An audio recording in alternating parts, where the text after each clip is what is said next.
What is it about sled dogs? I've asked myself this question over and over since my life was changed by them in winter 2010. There's just something in their spirit. They have a way about them that is chaotic, yet at ease. They celebrate life with such exuberance that they make you feel like a kid again. But don't let their good nature fool you. These dogs aren't pushovers. When you get that unbridled energy out on the trail, you either lead, follow, or get out of the way. Come on, Dad, I want to run. These dogs were literally born to run. When it's chow time, it's like you're bringing them the finest plate of the finest food they've ever seen.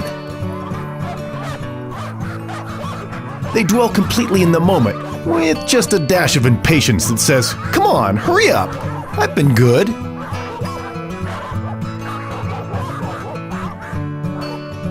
To these dogs, they don't lament the cup being half empty. They rejoice by it being half full. And on top of that, they just think it's the greatest thing ever that cups were even invented in the first place. Here are some of the dogs at the Oregon Trail of Dreams. Enjoy!